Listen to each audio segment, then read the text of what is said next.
Hey, how's it going? I just linked up with a friend of mine over the holidays, and he was just sharing with me an update in regard to his wholesaling business. So he has a partnership, and he might have two team members in which they wholesale properties. Wholesaling is pretty much getting a property in a contract with a motivated seller, and you assign or sell that contract to an end buyer. Okay, and what they do is they make that middleman income. They have a spread. So in other words, give you a scenario. Let's say my friend found a seller who wants to sell a single family property for 40,000, and he found an end buyer or flipper who'd be willing to purchase that property for 45 because they know they put $20,000 in work. They'll be all in 65,000, not including closing costs, stuff like that, but just to make the math easy. And let's say they know they can sell it once it's fixed up and pretty for 400.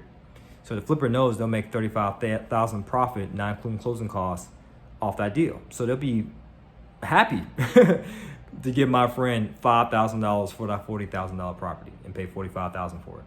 My friend's happy because he just pretty much was the middleman, him and his partner, and make that spread. So it's a win-win for everyone. And the seller's happy because they get this problem property, this headache off their hands.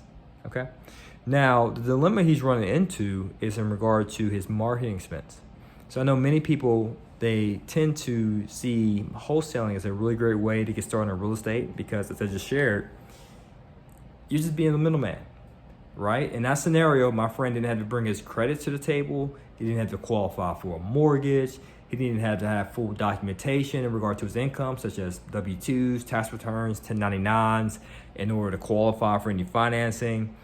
He didn't have to do none of that. He didn't have to close. He didn't have to do any rehab, none of that. He just had to be really good at marketing and networking. That's it. So it sounds attractive, right? It does. But the downside is marketing, right? Now there's free ways, low cost ways, and there's high cost ways of marketing. Now, if you're looking to be a big dog and make this a business, and you're doing paid advertising where you're sending direct mail to these motivated sellers, postcards, you're buying lists, or using these online platforms like PropStream, or there's tons of them, many different deal sourcing websites that you can use. Those costs add up, especially you have team members, you have VAs taking phone calls for you. The marketing costs add up, and you want to make sure that the income you receive keeps up with it, because you might wholesale a property, let's say 5,000, but what if you spend $6,000 in marketing costs? Or sometimes the deals don't close, right? You spend all this marketing costs, and let's say the end buyer, the flipper, backed out because he did due diligence, find out there was a lot more repairs than he initially thought, and may have backed out. So I'm not trying to put doom and gloom on wholesaling or what have you, because it is a good way of making money, but you do have to consider costs. So he shared with me that being that the marketing costs are increasing, and that he has another business venture that he's entertaining, that he's slowly but surely gravitating away from the wholesaling business, right? So this is the reason why I brought this up. If you're interested in wholesaling, cool. In my opinion, do it, right? Especially if you like the credit, if you like the cash, you can't get qualified for a mortgage, do it by all means. But just make sure you wholeheartedly commit to it. Okay, give it your all, because you can't serve two masters, right? You either love one or hate the other. Be faithful to one, or you'll won't be faithful to the other one, however it goes. Right? So you got to make sure that you give your all into one thing, because if you're trying to do wholesaling and you got your part-time job, you're trying to do this, you're trying to do this other venture, and if you're not giving wholesaling your all, it can fall short. So that's why I elected, when I had my part-time job, to do buy and hold. Why?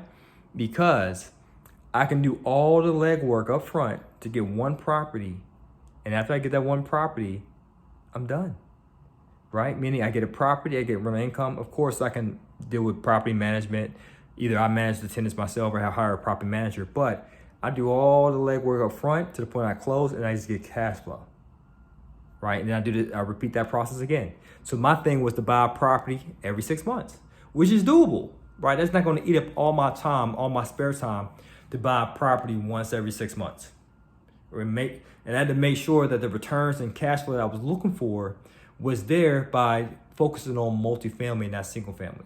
So that way I can use leverage, right? I can do more with less.